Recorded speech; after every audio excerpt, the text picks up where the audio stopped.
اعوذ باللہ السمیع العلیم من الشیطان الرجیم بسم اللہ الرحمن الرحیم۔ محترم ناظرین اور میرے پیارے طلباء کرام، آج انشاءاللہ الرحمن ہم سورۃ التوبہ کی ریڈنگ شروع کریں گے انشاءاللہ۔ 11ویں کلاس ترجمۃ القرآن بک کی آخری صورت ہے، لاسٹ سورۃ التوبہ۔ اس کا ورڈ بائی ورڈ ترجمہ بھی کریں گے، تعارف، خصوصیات، اہم نکات، علمی نکات، سب کچھ انشاءاللہ پڑھیں گے۔ اس لیے اپنے ویڈیو کو اینڈ تک دیکھنا ہے، 2-3 حصوں میں اس کو اپلوڈ کیا جائے گا۔ چینل اچھا لگے تو سبسکرائب کر دیں، ویڈیو اچھی لگے تو لائک کر دیں۔ بسم اللہ کر کے ہم شروع کرتے ہیں۔ سورۃ التوبہ، تعارف اور خصوصیات۔ سورۃ التوبہ قرآن مجید کی ترتیب کے اعتبار سے 9ویں صورت ہے، ٹھیک ہے جی، 9 نمبر پر ہے۔ اس میں کل 129 آیات ہیں، ٹھیک ہے جی، 129 آیات۔ سورۃ التوبہ مدنی صورت ہے جو نبی اکرم صلی اللہ علیہ وسلم کی حیات طیبہ کے آخری دور میں غزوہ تبوک کے بعد نازل ہوئی ہے، ٹھیک ہے جی۔ غزوہ تبوک ہوا ہے 9 ہجری کو، ٹھیک ہے جی۔ تو یہ آپ کی جو ہے نا زندگی سے کہ آخری ایام میں اس کو یہ نازل ہوئی ہے سورت۔ مفسرین نے اس سورت کے مختلف نام ذکر کیے ہیں، لیکن زیادہ مشہور 2 نام ہیں، سورۃ التوبہ، سورۃ البراۃ، ٹھیک ہے جی۔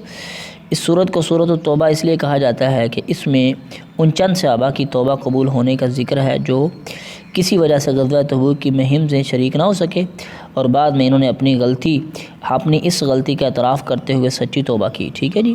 سورۃ البراۃ اس لیے کہا جاتا ہے کہ برات کا معنی ہے کسی سے بری و بیزار، ٹھیک ہے، قطع تعلق اور دستبردار ہونا، ٹھیک ہے جی۔ اس صورت کے شروع ہی میں اللہ تعالیٰ نے مشرکین سے بری الذمہ ہونے کا اعلان کرتے ہوئے فرمایا کہ اللہ تعالیٰ اور نبی کریم صلی اللہ علیہ وسلم مشرکین سے بے نیاز اور قطع تعلق ہیں۔ سورۃ التوبہ میں مسلمانوں کو منافقین سے نجات کی بھی بات کی گئی ہے، مسلمانوں کو منافقین سے نجات دینے کی بھی بات کی گئی ہے، کیونکہ اس صورت میں منافقین کی سزا کے متعلق آیت نازل ہوئی ہے، جس کے نتیجے میں نبی اکرم صلی اللہ علیہ وسلم نے کئی منافقین کو نام لے کر مسجد نبوی سے نکال دیا، اور عذاب قبر سے پہلے ہی ذلت اور رسوائی کا مقدر ان کا مقدر بنی، ٹھیک ہے جی۔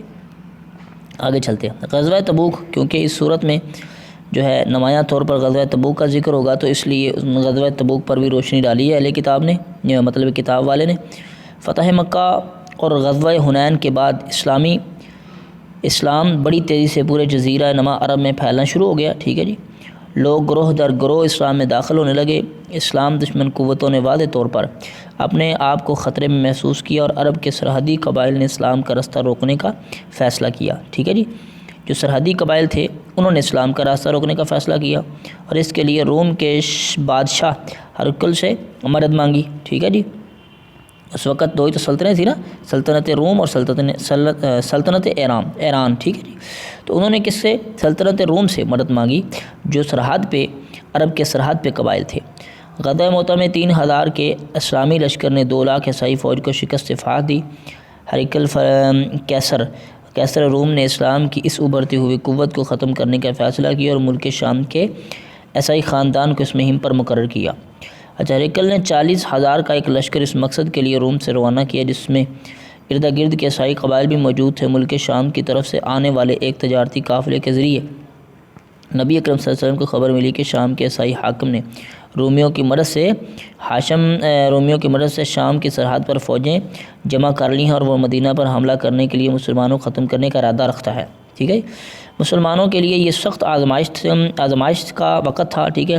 گزشتہ سال فصل کم ہوئی تھی، اور قحط نے بھی سب کچھ تباہ کر دیا تھا۔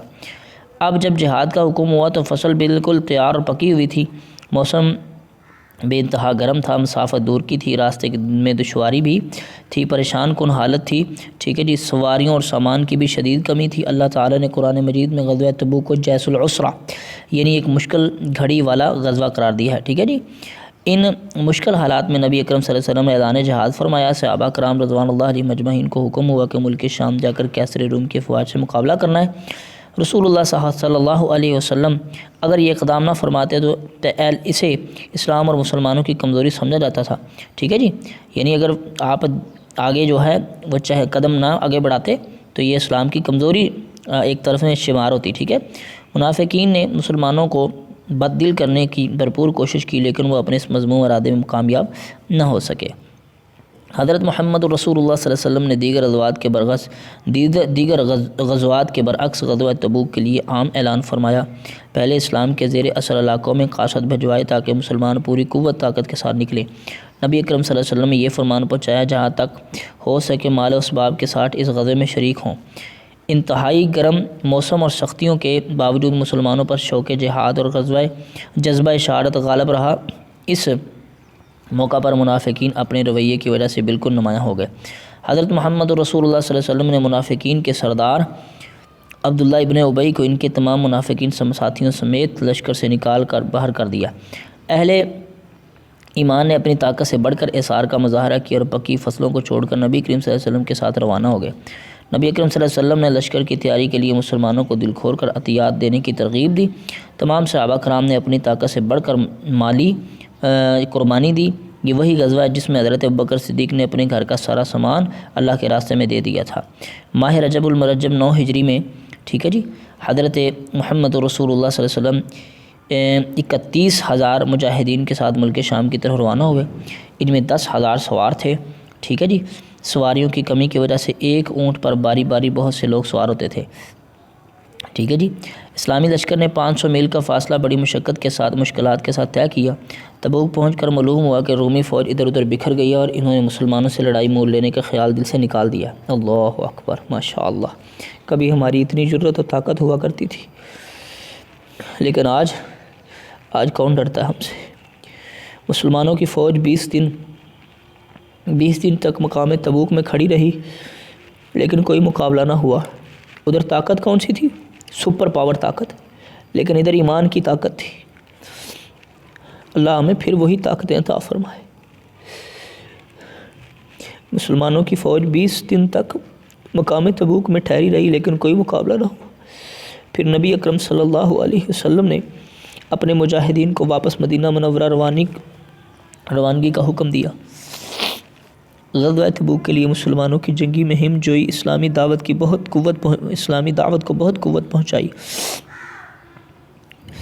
مسلمانوں کا عزم اور ہمت دیکھ کر کافروں کے حوصلے پست ہو گئے۔ یہ دیکھ کر روم کا بادشاہ ہرقل بہت مرعوب ہوا۔ ایلیا کے رئیس یوحنا نے جزیہ دینا قبول کر لیا۔ تمام حاکموں نے جزیہ دینے اور حضرت محمد رسول اللہ صلی اللہ علیہ وسلم کے زیر سایہ رہنے پر آمادگی ظاہر کی۔ یہ مسلمانوں کی بہت بڑی فتح تھی۔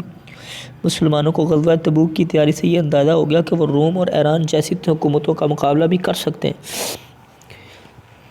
ارد گرد کے سرحدی علاقوں کے ساتھ ساتھ عرب کے اندر اور باہر کے مسلمانوں کی فوجی قوت کی دھاک بیٹھ گئی۔ کیا آپ جانتے ہیں نبی مکرم صلی اللہ علیہ وسلم کی کسی بھی حوالے سے توہین کرنے والے کے لیے اللہ تعالیٰ کے دردناک عذاب کی وعید ہے۔ سورۃ توبہ میں آیت نمبر 61 میں ارشاد ربانی ہے، والذین یؤذون رسول اللہ لہم عذاب عظیم لہم عذاب علیم، ان کے لیے دردناک عذاب ہے جو اللہ کے رسول صلی اللہ علیہ وسلم کو اذیت پہنچاتے ہیں۔ آگے چلتے ہیں سورۃ التوبہ کے بنیادی مضامین اور اہم نکات۔ سورۃ التوبہ کا مرکزی مضمون مشرکین سے اعلان برات، لا تعلقی کا اظہار، کفار کا حرم شریف سے نکالا جانا اور منافقین کی رسوائی۔ سورۃ التوبہ قرآن مجید کی وہ سورت ہے جس کے آغاز میں بسم اللہ درج نہیں ہے، بسم اللہ الرحمن الرحیم درج نہیں ہے۔ مفسرین کرام فرماتے ہیں کہ نبی اکرم صلی اللہ علیہ وسلم نے اس کے آغاز میں بسم اللہ الرحمن نہیں لکھوائی، بعد میں آپ خاتم النبی علیہ السلام کا اتباع کرتے ہوئے یہی سلسلہ جاری رہا۔ بسم اللہ نہ لکھنے کی وجہ یہ ہے کہ یہ بھی بیان کی گئی کہ اس سورت کا نزول ایمان کا حکم اٹھانے کے لیے ہوا ہے، اس میں امن اور رحم کی بات تو ہے ہی نہیں، اس میں تو اعلان برات کی بات ہے۔ بسم اللہ الرحمن الرحیم امان کی تعلیم ہے، امان۔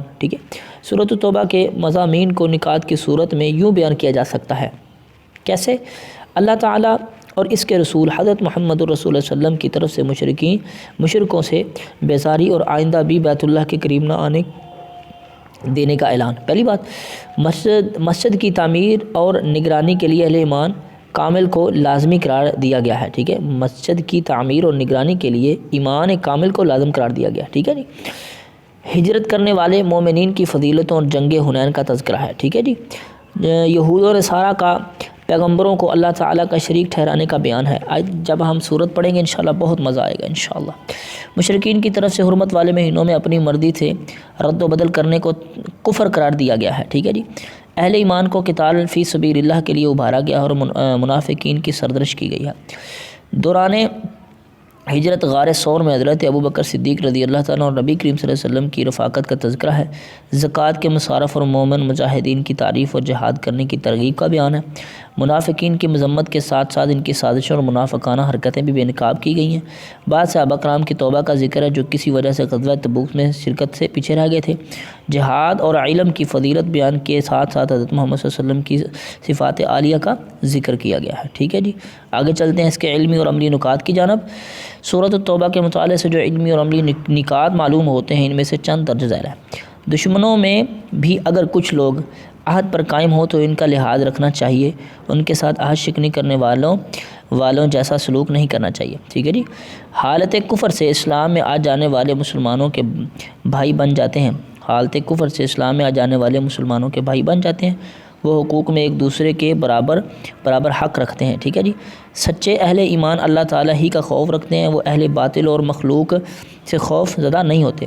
جو اللہ تعالیٰ سے ڈرتا ہے اللہ تعالیٰ اسے مخلوق سے بے خوف کر دیتا ہے۔ اچھا جی، اہل ایمان کا کامل بھروسہ اللہ تعالیٰ پر ہوتا ہے، اللہ تعالیٰ کی طرف سے جو بھی فیصلہ ہوتا ہے وہ اس پر راضی رہتے ہیں۔ جو لوگ دوسروں کو تکلیف پہنچانے اور اس کے لیے دردناک عذاب کی وعید ہے، جو لوگ دوسروں کو تکلیف پہنچاتے ہیں ان کے لیے دردناک عذاب کی وعید ہے۔ اچھا جی، اللہ تعالیٰ کے نزدیک یہ منافقانہ طرز عمل ہے کہ بندہ مال کے حصول اور رزق کی فراوانی کے لیے تو دعائیں کرے، لیکن اللہ تعالیٰ اس سے مال اور خوشحالی عطا کرے تو وہ اللہ تعالیٰ کی راہ میں مال خرچ کرنے کی ذمہ داری فراموش کر دے۔ اللہ تعالیٰ اپنے محبوب بندوں کی نگہبانی کرتا ہے۔ اللہ تعالیٰ کے محبوب بندوں کو جب کوئی تکلیف پہنچاتا ہے تو اللہ تعالیٰ ان کی حفاظت فرماتے ہیں۔ منافقین جہاد اور نیکی کے کاموں میں پیچھے رہنا پسند کرتے ہیں۔ آگے چلتے ہیں، کیا آپ جانتے ہیں رسول پاک صلی اللہ علیہ وسلم کی دعا بھی شفاعت ہے۔ سورۃ التوبہ کی آیت نمبر 103 میں ہے، وَصَلِّ عَلَيْهِمْ إِنَّ صَلَاتَكَ سَكَنٌ لَهُمْ وَاللَّهُ سَمِيعٌ عَلِيمٌ۔ آپ ان کے لیے دعائے حق کریں، دعائے خیر کریں، یہ ان کو سکون دیتی ہے، ٹھیک ہے جی، ان کے لیے سکون کا باعث ہے اور اللہ سننے اور جاننے والا ہے۔ چلیں جی، اب فائنل میں ہماری سورہ شروع ہو گئی ہے، انشاءاللہ ہم اس کو پڑھیں گے انشاءاللہ اگلے لیکچر میں۔ تب تک کے لیے آپ جو پچھلا ریڈنگ ہے اس کو اچھے طریقے سے پڑھ لیں، بار بار سنیں تاکہ آپ کے ذہن میں بیٹھ جائے اور غزوہ تبوک کا نقشہ آپ کے ذہن میں بیٹھ جائے، اس کی تاریخ اور سارا پس منظر آپ نے یاد رکھنا ہے۔ چلتے ہیں جی، انشاءاللہ دوبارہ ملاقات ہوگی، تب تک کے لیے اللہ حافظ۔